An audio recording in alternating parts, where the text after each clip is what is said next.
So just to formally introduce myself, my name is Haley Pottle. I'm the manager for student recruitment with IIE and the MBZUAI programs recruitment for North America. It's a pleasure to be with you all today. I've been able to engage with our current MBZ students as well as our students who are joining us from North America. I will let Cece introduce herself and then she'll have Shahru and then we'll get started.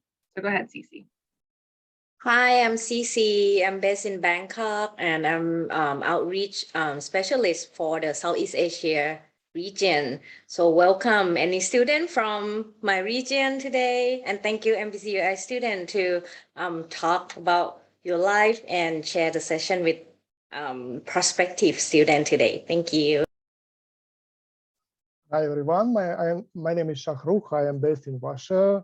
I am an outreach specialist and I'm helping students to know more about the MBZ programs and feel free to contact me. I've been in this profession for many years, so I know pretty well, the professional education, how the types, how it's organized. So I'll be happy to help you. Enjoy the event today. Thank you. Thank you to both. I just went ahead and also drop my email in the chat. Maybe Cece and Shahru, you can do the same. And actually really quickly before I start sharing screen, I'd love for our current students to briefly introduce themselves. I saw Sultan was great and did that in the chat, but maybe Sultan, if you are able to unmute yourself and quickly introduce yourself, your name, country, major, and then you can pass it on to the next MBZ student. That way everyone kind of knows which current students are in the room in case they need to leave early. Yeah, thank you, Haley. I am Sultan Abu Ghazal. I'm currently doing a master's in computer vision at MBZUAI. I've already completed 2 semesters and I'm in my 3rd semester. And yeah, I'm in the UE. Awesome. I see Maxime, if you want to introduce yourself as well. Sure. My name is Maxime, or you can just call me Max. I'm a student from Ukraine. I'm currently studying in MBZ since August 2021 as a computer vision major. And if you want to pass it to the next current student. Akbabek. Hello everyone, my name is Akbabek. I am from Kazakhstan. Currently I'm studying in UAE and Mohammed bin Zayed University of Artificial Intelligence, taking master's degree in machine learning. And also I'm a member of the Graduate Student Council as a public relations coordinator. Nice to meet you all today. Great, thank you. And then Abhishek, if you want to introduce yourself. Yeah. Hi everyone, my name is Abhishek and I'm from India. I am currently a master's student at MBZ and my major is computer vision. Awesome. Great. Did I get all the current students, I think, at this point? Yeah. Okay. Awesome. So again, I'll go ahead and briefly share screen. I know we have students coming from different parts of the world who have different levels of knowledge about MBZ. So I'm going to go ahead and do that. Cece, I'm just going to go ahead and make you a co-host, if that's okay, just so you can enter people from the waiting room while I'm sharing screen. If that's okay. So you should be all set. Thank you. All right. Welcome to anyone who's just joining us. I'm just going to share a brief presentation and then we'll do the Q&A with current students. Okay.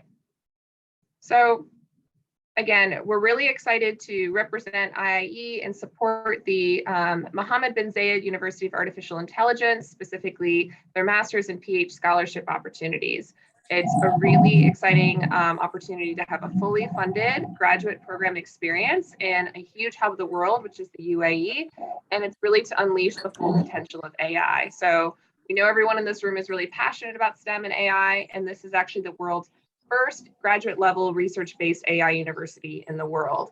It has been really a huge hub in the UAE for AI. It actually held the first AI summit. And it's really a ground-breaking opportunity to really be able to, if you don't mind muting yourself, if you're just coming in just to help with the presentation. It's really part of the UAE and the international vision to really produce and become a leader in AI. For those of you who may not be as familiar with the UAE, it's really an incredible international community, and MBZ really represents that very well. There are over 200 nationalities in the UAE alone, many of them represented on the campus at MBZ. We have students from every region of the world represented, and the UAE really is an economic hub. For those of you who are wondering about, is the Middle East safe? What are those experiences? Abu Dhabi is a huge cosmopolitan city. It's only an hour away from the global hub of Dubai, as we all are familiar with, and it's been ranked as one of the safest cities in the world, Abu Dhabi, for 4 consecutive years. And the AI strategy in UAE really focuses on 7 key sectors that you can see here. So depending on what your interest is for AI, there's definitely options there. I'm just going to skip this video to be mindful of time. So again, as you are thinking about starting your application, or if you've already initiated your application, you want to continue, we're really here to help you every step of the way. So in terms of making sure your application is competitive, as well as if when you're hopefully admitted, really supporting that pre-orientation process and making sure you have all the resources you need. So again, I really want to focus on hearing from our students. So again, I'll be providing these slides to everyone who's attended as well as registered, so you can really dig into these Board of Trustees and faculty profiles in your own time. But just a couple quick highlights. Professor Sir Michael Bradley comes from the University of Oxford. We have Dr. Lee, who's the president of Google China, has been a senior executive in top companies. For our American students, we even have a board member who's coming to us from the Michigan State University. We have representatives from the UAE represented. The president is coming from us from CMU, but I know we have a couple students who are from the University of California, Berkeley, where he got one of his PhDs. The provost is from the University of Waterloo. And these are just our incredible faculty. We actually just added one additional faculty member, Professor Michael Jordan, who's also from University of California, Berkeley. And they're all major leaders in the fields of AI and the specializations provided. So these are just some of the missions and objectives for MBZ in terms of the different sectors that were mentioned just briefly earlier and how that really intersects with AI. So this is the part where I think many of you are familiar with, a couple of you are just becoming familiar with. So again, this is AI specialization, but there's 3 different areas that you can really focus on for the master's and the PhD programs. So there's computer vision, machine learning, and natural language processing. For the admission criteria for the master's programs, again, this is pretty standard for a graduate degree where they're looking for a bachelor's degree related in a STEM field. We do recommend to be competitive. You have a GPA of 3.2 or higher. If you are a native English speaker, you do not need to worry about the English language proficiency. However, if you are not a native English speaker, that is something that would be required. However, we do encourage you to go ahead and initiate your application, even if you don't have those updated test scores yet, just to see how the application functions, get yourself organized, that kind of thing. A huge help as well is the GRE is not actually required. So that's a huge bonus. And then to limit barriers to access, there is no application fee. So it's literally no cost to you to apply. And then for the PhD program, for the standard type, again, they would recommend they have a bachelor's and a master's degree requirement, the same GPA recommendation, GRE, again, recommended, that kind of thing. However, if you're someone who really wants to jump into the PhD program with a bachelor's, there is a track for that. However, the GPA should be a bit higher at 3.5. The GRE is going to be required. A couple other quick notes about the application is you need to submit a statement of purpose. The PhD applicants will need to provide a research statement. And in the application process, should you continue, there's an entry exam and an admission interview. And we can have our current students share a little bit more about what that process is like. I'm going to skip these student life slides because, again, we're going to be hearing directly from our students. But the last thing I'll just note for us today is really focusing, of course, what does the scholarship actually entail? So again, it's 100% of the tuition fees. There is also a generous monthly stipend that acts as a bit of a salary monthly for the master's and the PhD students, which is really exciting. The campus accommodation is also fully provided. So in terms of being able to have your own individual apartment, comprehensive health insurance is provided by the university, as well as the annual round trip flights. So I know we have many students who will go home for holidays or for breaks. And then a huge benefit that is unique to this program is there's no graduation requirements or bonds. A lot of times with these scholarship or fellowship programs, there's a expectation or requirement that you either get back to the university in some way or are required to stay in the country. There's no requirement for that there. We know many students who are excited about living and working in the UAE. Many go on to go back to their home countries, but that's just something to note as well. So these are a couple of things that are important for you to kind of keep in mind. You're going to be hearing from students from all around the world, but you can really see it's truly an international cohort. Our students have really high achievements and accolades from different parts of opportunities, from hackathons to international conferences. There's opportunities to have research and work published. So it's really a holistic learning experience, which is amazing. There are partnerships from all over in terms of academic, industrial, government. So a couple examples, MIT, IBM. There are lots of really exciting networks that are really excited to be partnering with MBZ. So again, I'll be sharing the slides with you following the presentation, but this QR code links directly to the application that you can initiate. So again, please note that the application deadline is April 30th, so that you have time, but we really encourage you to go ahead and start your application process because you want to be able to organize your personal statement. You want to be able to get in touch with those references and recommenders. You want to make sure that you have all the kind of materials and things you need ahead of time. So really encourage you to start early and make sure that you have everything you need to be competitive. So again, that's kind of the end for my session. Excited to see you guys have already done the first step in actually coming to one of these sessions. So you're already ahead of the game, which is great. But before I turn it over to our students, I'm just going to stop share here and see if there are any initial questions from anything that I covered. So that could be about the university itself or the programs. And depending on your question, I might even turn it to one of our students to answer. They might do a better job than me. So want to see first if we have any initial questions. You can just unmute yourself, drop it in the chat, or use the raise hand function.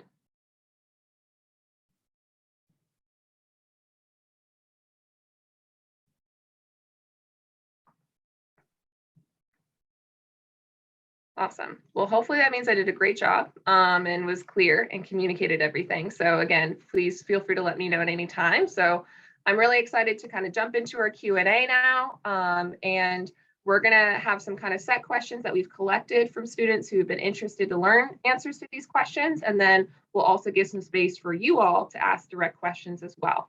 So again, we welcome any of the MBZ students to answer these questions. If there's a few that you don't feel the need to answer, that's totally fine as well. So again, this is a pretty standard question that we're going to start with, but we would love to hear about from any of our current students. How did you learn about MBZUAI and what really made you interested in applying? So Max, you currently have your screen alive and awake, so I'm going to actually start with you and then you can pass it to another current student. Yep, you got me. My story is super boring because I was already applying to a lot of master's programs abroad, and I was contacted by my former thesis supervisor, and she just like messaged me like, "Hey Max, I know that you're currently trying to go for masters abroad. Like I've heard of this university. Here's a link to the webinar. Maybe you will like it. Take a look." I did, and I liked what I saw, so I just applied here. Yeah, what made me apply here is a couple of things. One is I really like the very well described curriculums for the courses and the course selection, which was like very specific to a program, not just, oh, you have to take like 10 general courses and 2 specific electives. No, all of the courses were directly connected to the major that I was taking, that I'm taking right now. Another one was money, of course, and the overall offer. It is a very generous offer. Like even if I didn't get an apartment in the dormitory, that would be still a very generous offer. because usually you paid the university to study and not vice versa. So that was obviously one of the major factors. And I guess these are two main things that I considered. Great, thank you. Maybe Sultan, who's our current graduate student council president, if you are able to unmute yourself and share any thoughts as well. Yeah, sure. So I think my story is similar to Maxime's, but in my case, I had a family friend who suggested the university. I think they heard about the university through like the radio or some advertisement, and yeah. So I started my application. I was already interested in pursuing my master's in anything related to like big data and data engineering and stuff. So this was close enough. But the difference is that I'm not sure about the backgrounds of the participants today, but I finished my bachelor's 3 years ago. So if you are here with us today and you may be in after already exceeded the entry-level job, and you think that it's a difficult decision to move from like a full-time job to studying again. I did the decision. I thought that this is a good opportunity, so I was willing to leave my full-time job to do this. And so far I think it was a good decision. Yeah, especially that in this region there is a huge need for people with this specializations. So yeah, I'm looking forward to like the remainder of my study and for the graduation. Yeah. Thank you. Would you like to go ahead and call on another current student and we can pass it along? Well, let's hear from Akbubek. Is there someone else? Yeah. Hello, back again. Thank you, Sultan. Talking to, in retrospect, what made me to choose to follow this path of pursuing master's degree, especially in machine learning. First of all, let me start with my background. I hold a bachelor's degree in automation control engineering. By the time of my application, I was on my stage of writing the diploma thesis, and I was hesitating between following the industrial work experience, having industrial work experience, or either pursuing the master's degree and continuing the education path, academic path. So due to COVID, actually COVID had to play some advantage to my own. It led me to have the both opportunities. So after graduation, I had half a year, and maybe more than that, work experience in the mining, copper mining industry as an automation control engineer. And that was a time that studies at the beginning of semester here at MBZUAI was shifted to one semester. So this is why we started in January, the year ago. That made me to realize which path I would like to follow.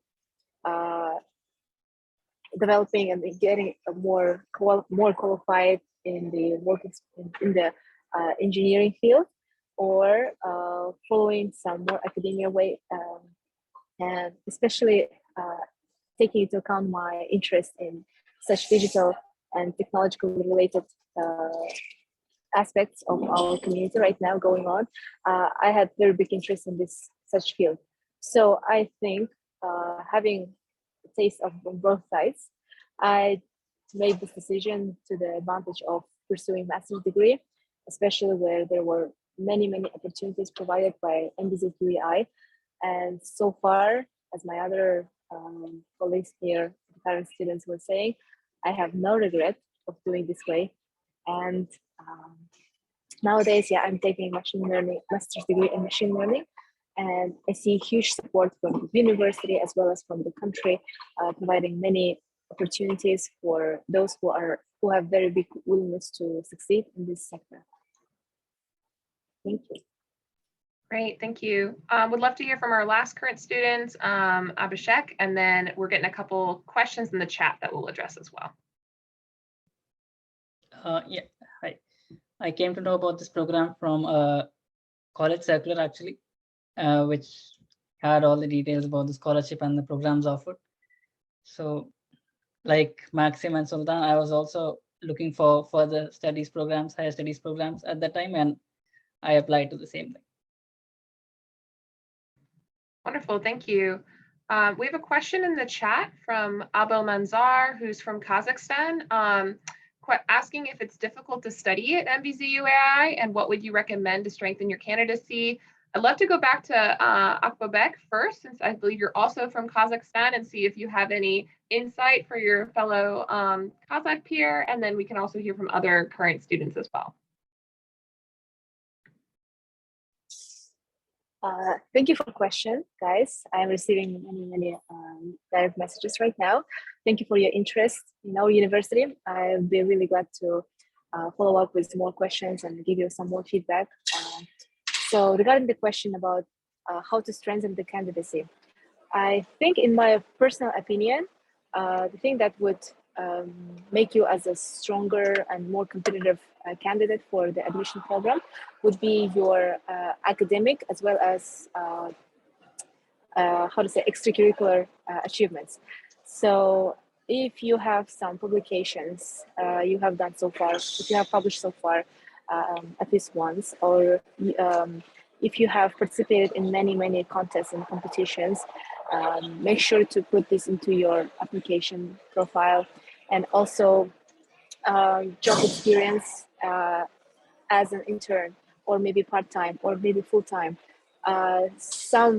Any type of experience that would showcase your skills, regardless it is hard skill related or soft skill related. I think our university appreciates both types, especially considering the very evolving and very active student life, which is getting more and more improved by time. I think we do really, admission committee would really appreciate that strengths, characters. And other than that, I would say motivational letter, which in our case is called statement of purpose, being able to show your motivation, your goal, what are your aspirations after the graduation, and what would you like to be a part of this university, and like showing your true passion using words, or maybe during the interviews, like being able to showcase it. I think that would make you outstanding candidate. Thank you so much. That was such an amazing, holistic, in-depth answer. Really appreciate all of that insight and wisdom. Would love to see if there's any other current students who want to share any additional thoughts on the, being competitive, and then we'll take the next question. I'd like to share some thoughts of mine. First of all, regarding the second question, actually, I'll start with the second one. What would you recommend to strengthen the candidacy? Put everything you have to be proud of in the motivational letter. Like you organize some events in the university, put it in the letter. You have work experience, relevant work experience, put it in the letter. You were head of some student club in university, put it in the letter, etc. I guess if it's not restricted, I can probably share my personal motivational letter in the chat, just a link to a Google Doc. Just so that you have an example of what people usually put there. In my case, it was work experience. I had like 2.5 years of relevant work experience as a deep learning engineer. So main point of my motivational letter was about that, so that like I'm an experienced guy, I know what I want, I know how to achieve what I want, stuff like this. If you don't have anything to be proud of, like you were just studying, doing nothing extracurricular, no work, no volunteering, no organizing anything, didn't participate in any conferences and any contests, hackathons, no publications, you're in trouble. But you can't really do anything with that. That's life, unfortunately. And for the first question, is it difficult to study? well, for me personally, it wasn't very difficult. It was challenging. It's like for the first semester, it was just the right amount of challenge, such that if it was more workload, I would be unhappy. So it was just like the right amount of work. But I have, again, just as I said, 2.5 years of relevant work experience. And I see a lot of people struggling who don't have that experience, who don't have, the background which is as strongly connected to the program as mine. So I would say that it is pretty challenging. Don't expect this to, like, that happened to me when I arrived here. The first like 1 or 2 weeks when the studies barely started, I was like looking at people and asking, hey, why are you so stressed? Like, I'm here to relax. I'm here to have some fun. And then I realized, like, nope, I'm here to study, because there was a lot of work, useful work. So it's not just, hey, you have to write 15 pages of report that nobody's going to read. No, absolutely not. But it's not going to be easy. Great. Thank you, Max. We have a similar question from Rimba, who's from Indonesia, asking about, what do you think is the most important to be selected? Is it the professional working experience, statement of purpose, or another? So some of those things have been addressed, but would love for maybe a couple of our students we haven't heard from yet to see if you have any thoughts on that question.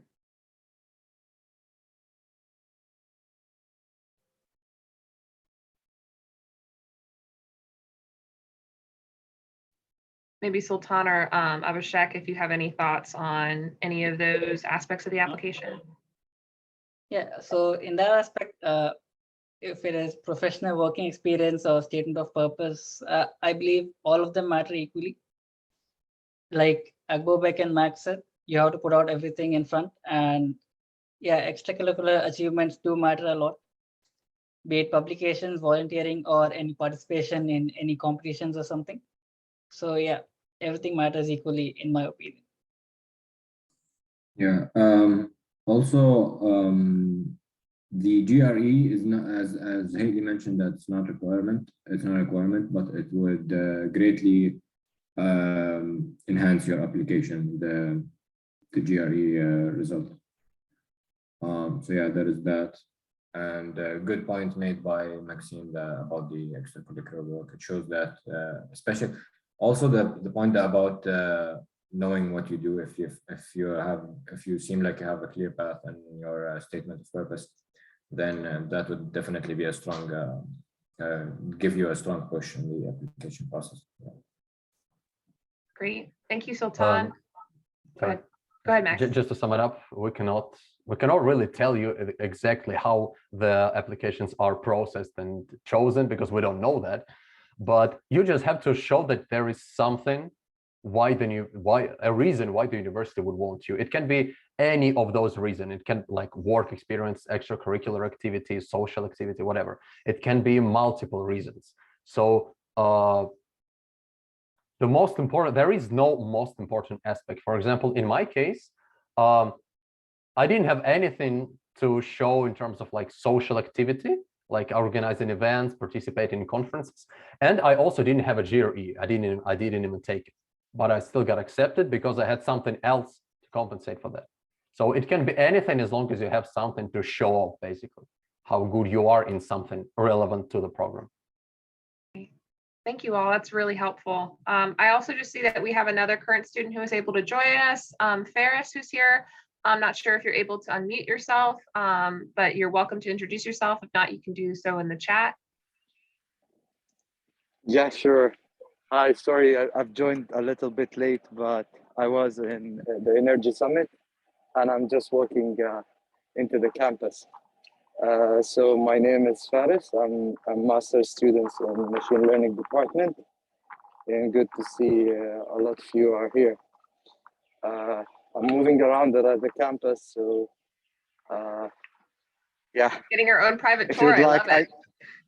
Yeah, if you want, I can just flip my camera and show you something in the campus.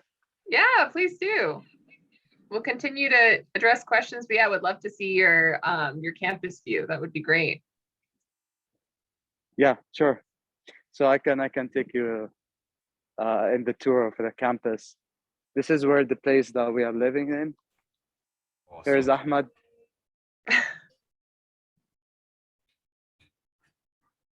These So these are buildings these are the designed. apartments? Yeah, these are the students' dorms. So it was designed in a way that they preserve heat in winter, and they just they are cool enough in summer. Yeah. Amazing. Thank you. This Yeah, is so great. yeah, it's good just to show you some of the things that we have here. Also, we have another wind tower that it's enough to reduce the temperature by 2 to 3 degrees in Mazda. Wow. In Russia, we say that it's good to see once rather than hear about that 100 times. Yeah, and if you can see here, the solar panels that we have, we generate our electricity from solar. So it's a sustainable city. Mm. It's a sustainable one. We'd like to welcome you soon to our campus. And the campus is actually quite well designed in terms of there's a lot of shade, and you can walk there even if like scorching hot outside. There's a lot of trees, a lot of places to sit, like small cafes and stuff like this. So it's actually pleasant to be outside regardless of the weather. Great. Yeah. Thanks, everyone.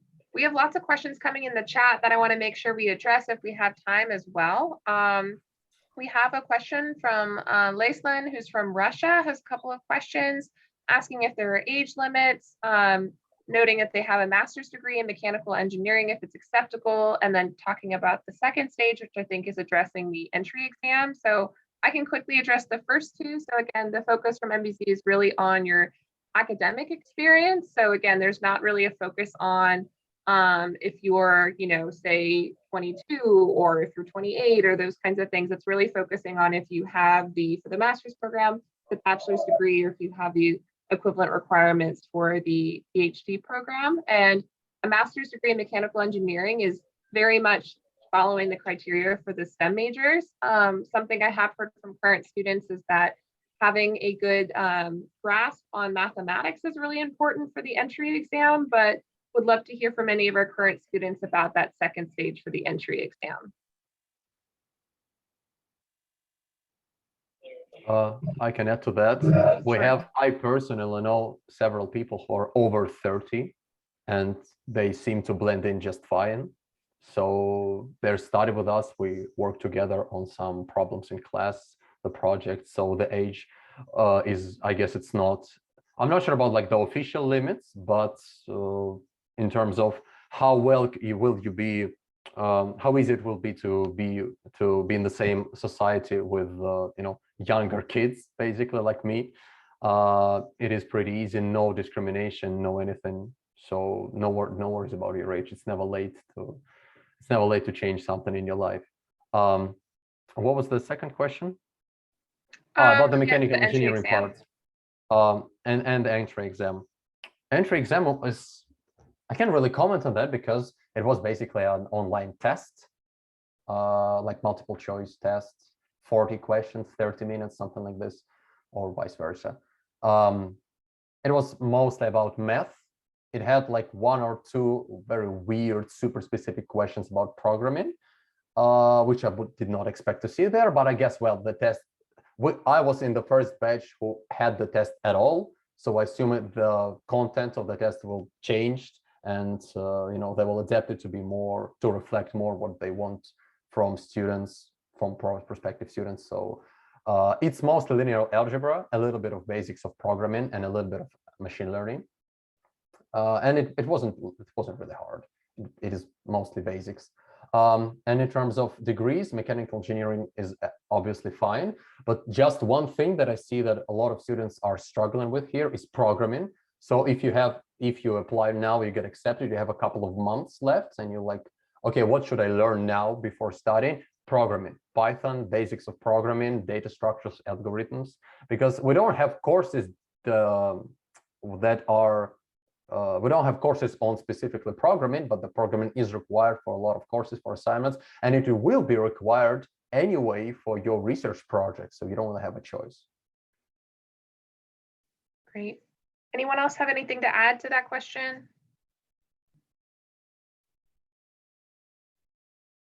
Awesome. Mahmoud has some questions. He's from Moscow. He wanted to ask about, how strong is the university grades hello? in the application? Hello? Zahra, did you want to ask a question? Yes, speaking of the previous question regarding the programming, will you please list the material that we need to cover for the programming tests required? Like what kind of a programming required that we need to cover in for the entry test? Because for someone who's not a programming background, like I have no idea what kind of programming material that we need to cover. I mean, are the university providing us any materials that we need to study, or? Okay, I got the question. In my case, what it was happening like this. The university didn't provide like any links to any materials. It just said on the webpage, okay, you need to cover like these basic general topics. In the test, there were questions about basics of C++ and basics of data structures, like you have a list, how do you sort the list and stuff like this. But I'm not sure if the test content will change or not. So I would suggest to just wait until the new test requirements are published and then see what is written in there. When usually the entry tests starts?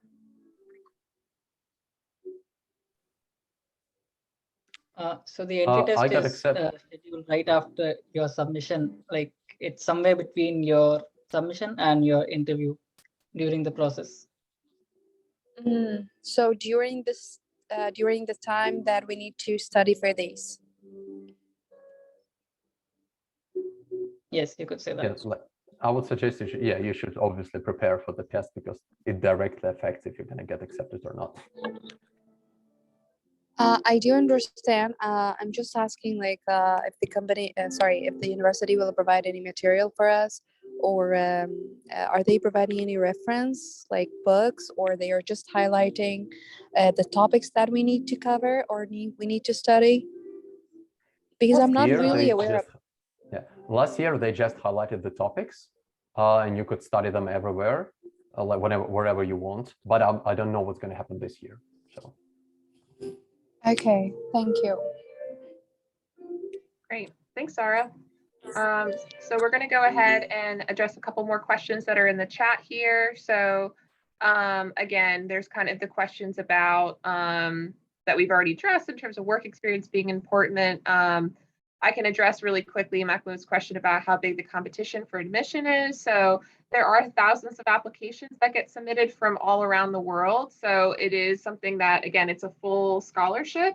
So it is something that's competitive, but would really encourage you to not be intimidated by that fact. We've had students that we've talked to who didn't think that they would be accepted and just wanted to kind of see what would be possible. Again, it's a free application and they were really excited to get in. So again, I would say that there definitely is going to be competition for a fully funded graduate program, but don't let that deter you from applying because you could be one of those people who gets into the program. And based on all of the really great advice that we've gotten from our current students, there's lots of really good tips on how to kind of strengthen your application and everything.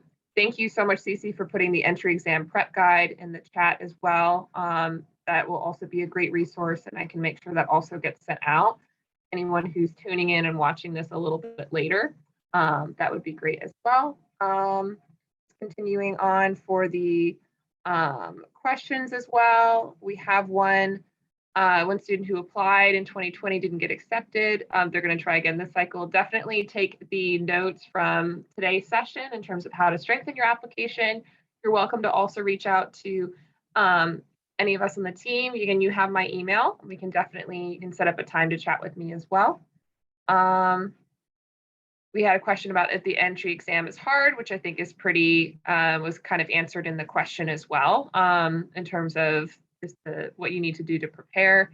We also just got a question from Yasir in the chat about telling more about the full scholarship. So yeah, I would love to hear from any of the students about kind of your experience, anything related to the scholarship. So in terms of the monthly stipend and how that's helped you, or the accommodations, anything kind of related to that experience for you guys? I can elaborate on that.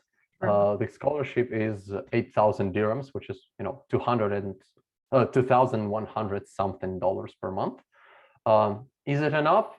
Well, I bought a MacBook and a 4K monitor just for the scholarship. So yes, it is enough. It is more than enough to live like quite a comfortable life here, because I mean, the country is not that like it's not cheap, but it's not that expensive.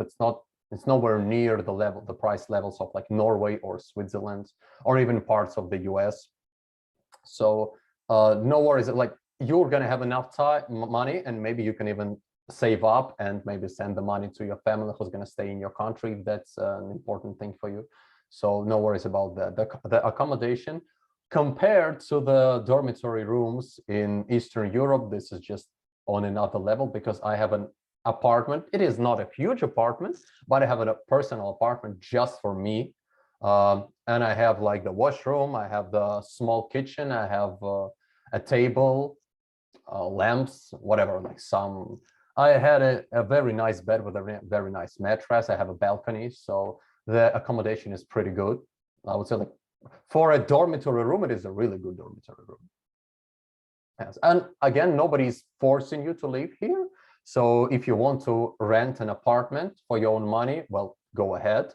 Also, if you're a PhD candidate and you have a family, I think the university provides you with a rent. I think it's up to 5,000 dirhams per month, which is around 1,500 bucks, something like this, maybe a little bit more. So they will pay the rent and the bills, like electricity, water bills, internet, I think, as well. And usually the apartments that you can live in are located not far away from the university, probably like 10-15-minute drive away from the university. I guess that's all. Great. Well, maybe we should hear from. I would like to add something. Yeah, please something do. more here. Actually, this is random. Nobody asked it yet, but this is my personal advice. If you guys are interested in applying to our university, I would strongly encourage you to look for the ideas for research thesis that you would like to work on in the future, because it will help you a lot. Like, it will save up a lot of time.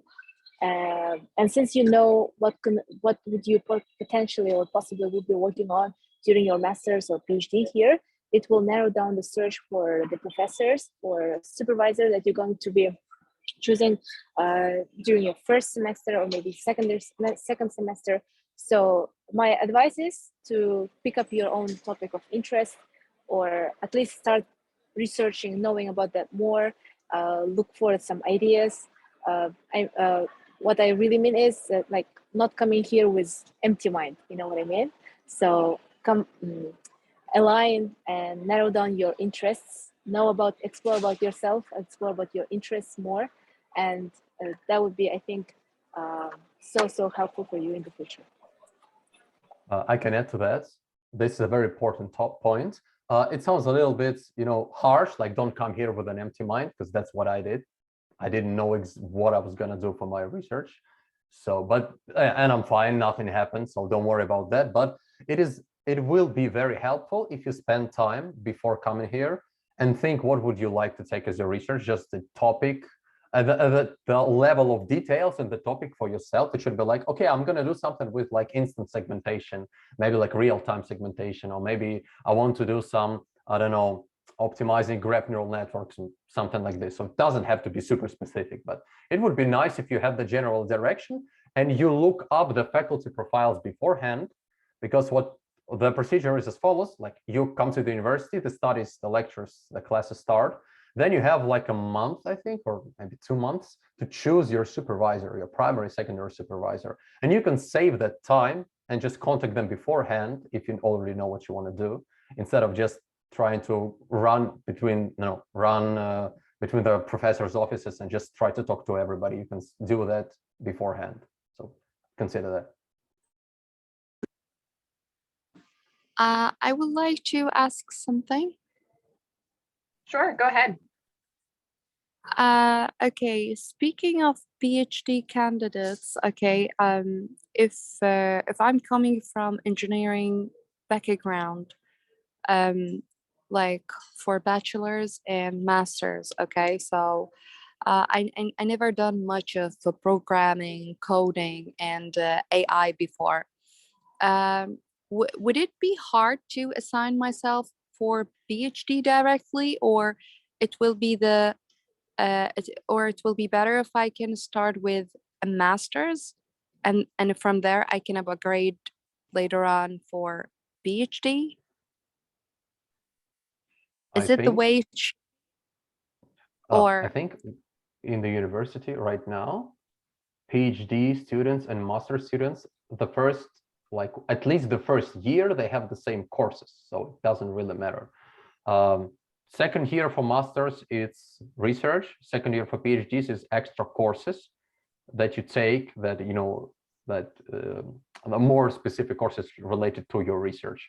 So I don't think it's going to be harder if you go for PhD because the workload is the same. I personally worked for one of the courses, a guy in my team, he was a PhD student, and we have the same workload for at least for the first year. okay, my question is not in terms of the workload, because I know the workload for PhD is going to be like a bit more than the master's, but my question is like just to increase my my possibilities of being accepted and shortlisted for PhD candidates, because I'm not a programming background person. So I thought, will it be better to start with another master's and later on I can upgrade it to PhD, or would it be accepted by the university all right, to go? Zahra, I think I kind of understood your question. If you'd like to me to address this question, I think we have more or less similar background in this point, because before coming here, I was an engineer with very little like machine learning related programming basics or skills. So which made me to brush up on a lot of knowledge and like catch up with on this point with many spending more time on that, on the programming side of this, other than mathematical or linear algebra or probabilistic side. So my personal suggestion or advice would be for you to increase your the percentage of the I'm sorry for this background noise. Generally sorry. I was in the summit that the Faris and my other colleagues were there. So yeah, coming back to the question, I would encourage you to apply for a master's degree, just because the other than workload level, but the expectations are I think less higher than the PhD. Then that would be expected from the PhD student, and as per the expectations and aspirations the university have on the PhD students, they wouldn't be expecting a very decent amount of research experience or programming skills or any other math skills, right? Which means that you have more or less tolerance level to get to know this field, to catch up on this on those skills that you are kind of lack of right now. So I think on this point, if you are to study the engineering or engineering related programming rather than like Python or some other programming languages, I would think that master's degree would be the best for now. And coming to your second part of your question, our university actually considers the opportunities of continuing your master's degree to the PhD after completion of your all courses. I mean, the university does consider. So I think it is still possible, even if you would apply and get admitted to the master's degree, and if you succeed throughout your all courses and you show really excellence in your research on your other extracurricular activities, being active in the industrial, maybe like internship experience, or maybe being active as a student government member. We never know, right? So if you show yourself as an aspirational student, I think the university would consider you as for the continuation of your studies for the PhD in future. So I'm not saying that there is 0% of doing that. There is a percentage of like of this opportunity, for sure. So it's again all up to you, like up to your level of motivation, how much willingness and time you would like to invest into this. Everything's possible. Just to add to that, we have in our current master students that I talk to, that I know, a lot of students don't have prior programming experience, and a lot of them are, they have, beginner level of knowledge in machine learning. They're not experts, they're not professionals, they don't have relevant work experience. So it's not a problem usually if you're applying for a master's. For PhDs, the situation is different, obviously, and also we just have fewer PhD students, so the competition among them is going to be harder than among the master students. So I would suggest go for masters in this case. Okay. Thank you. Great. Thank you all so much. These are really great questions. We just have a couple minutes left for our session today, so I want to give a chance if anyone else has any other questions. We also have a couple questions that we can share to the group as well, but we just have a couple minutes left. So any questions that people have, feel free to ask them now or drop them in the chat. Well, Will you just... Okay. Okay, go ahead, Dahra. I just want to, if someone knows the link of for dropping the application, because I didn't visit the website, so I didn't know. If someone knows the application link, then can drop it in the chat box. No problem. I'm just dropping it here now for specifically the application. I'm also just going to add the program listing link for you too, so you can really see the specific course criteria and listings for each of the 6 programs, so you can take a look at those. Great. Go ahead, Shahru. Yes, I just wanted to jump in and tell everybody that you can always, write email or WhatsApp me or Telegram me if you have any questions about the application process. I'll be happy to help. If you have still some questions unanswered, so feel free to contact me and my colleagues, Cici and Hailey. Thank you, Shahru. That's great. Yeah. So again, if you're a student who's in North America or outside of the kind of target countries that we're working in, again, you can reach out to me. I'll drop my email one more time in the chat. If you're a student from the Southeast Asia region, Cici is going to be your point of contact for your application. And then if you're in Eastern Europe, Central Asia, that's going to be Shahru. So again, I believe that everyone on this call is pretty familiar with who their point of contact is, but feel free to reach out to us and let us know what questions you have or how we can best support your applications. So to kind of round us out for our time today, would love to just hear from a couple students about what some of your favorite experiences at MBZ have been. So that can be from a student life perspective, a course perspective, anything like that. So. Yep. Hailey, before we proceed to that, I just wanted to add, I think we missed one question, part of a question Mahmoud asked about, are the high grades very important in the application or not? I think in this case, and usually what's happening when you're applying for a university program, there is usually a threshold for the grades. And if you have an average GCP of 97 or 94 out of 100, it doesn't really matter. And the committee will consider other aspects. But of course, you're going to have high marks, high grades in general. So if you have all 70s or lower than that, you probably have a lower chance of succeeding. But don't worry about, I lack 1 or 2 points, because after some threshold, that's not going to be considered anymore. The same goes for the level of English. It's a sufficient criteria. If you have this level or higher, you're good. Then nobody's going to choose you just because you have C2 and somebody has a C1. There's going to be other aspects considered, like publications, extracurricular activity, etc. Thank you. That's probably depends on the weight of each aspect, right, Maxime? Yeah, I'm just sharing what I know and what I've been told. So I'm not from the committee. Don't take my words for granted.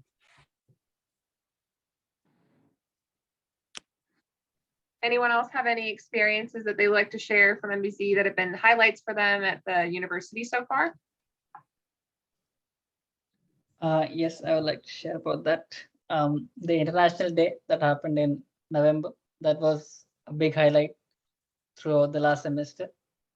So it was like, we already have like people from over 40 nationalities here on campus among the students only. So that is a huge social exposure already, but getting a hands-on experience on and a deep dive into their cultures at the pavilions each country or region set up, that was a great experience. Apart from that, there were performances and all, like cultural dances. I was a part of the Indian dance. Apart from that, Maxim and Agobek also presented their cool singing talents.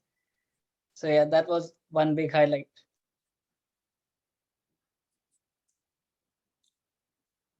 International Day was absolutely amazing. Like, even considering that I'm the only person from Ukraine, it was kind of hard to organize, to present, to make an appropriate booth to represent Ukraine, to organize everything. I have zero regrets. It was an awesome, it basically what happened is we had a lot of booths for each like culture presented at the university, and we had traditional foods, clothes, just a lot of stuff on display, photo booths, and we had performances. And I still have my traditional Ukrainian shirt to this day from the International Day. So that was amazing. That was like legit one of the best, I think the best experience in the university in the last semester so far. Awesome. Well, thank you all so much.